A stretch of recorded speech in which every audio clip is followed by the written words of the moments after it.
welcome here again at Kuda Tech, Kuya Da here. And meron ako ngayong Asus VivoBook na luma. And then let's check kung upgradable po ba yung kanyang RAM, SSD, HDD, or anything else na kung anong upgradable sa kanya. Pero before that, bibigay ko muna sa inyo yung model na to. Ito yung old school na VivoBook S14, S15, or S14 to be exact. And then yung kanyang model yan, M433i. Yan yung kanyang ganyang model. Tapos papacheck ko na rin sa inyo yung kanyang key spec.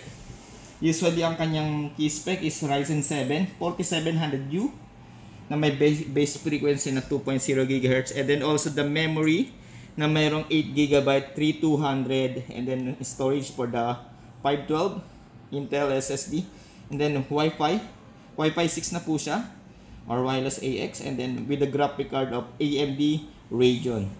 And ngayon, bigay ko muna sa inyo yung basic nito,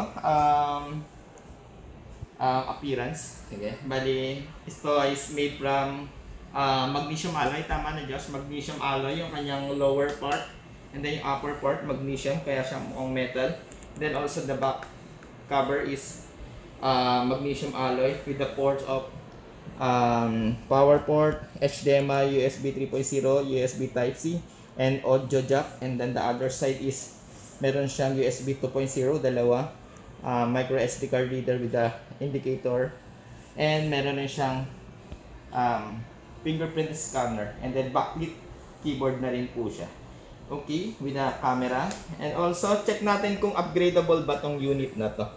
Ngayon, shutdown muna natin siya. And then, let's check it out.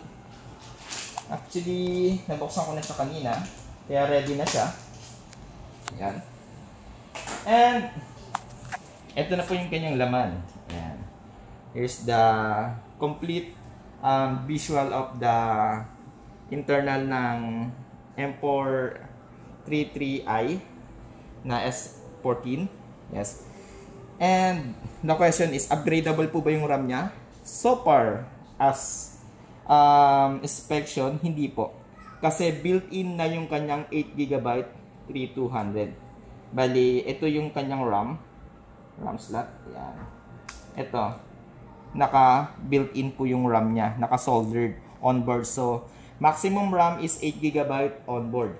Also, HDD upgradable po ba to? So far, hindi po. Wala tayong bracket ng HDD, or wala tayong space for the HDD. Yan. And the last thing is, upgradable po ba yung SSD nito? Yes, is upgradable po yung SSD niya. Ang pwede po nating ibala dito is M.2 NVMe SSD. Actually, 2 slots siya. Here, yung main. And then the secondary is here on the right side. Yan.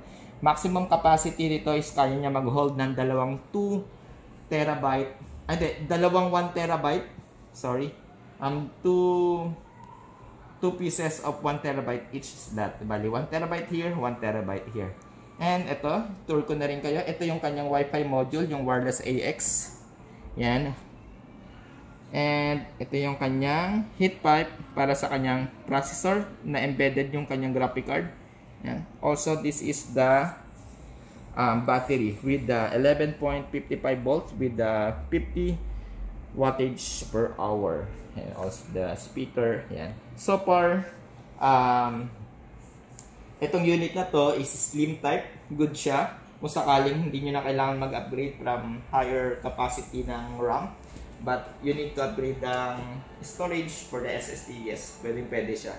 And it's up to you na lang kung gusto nyo bumili ng ganito or mag-upgrade ng ganitong unit kung meron na kayong existing. Alright guys, namimiss nyo na ba si Kuya Josh?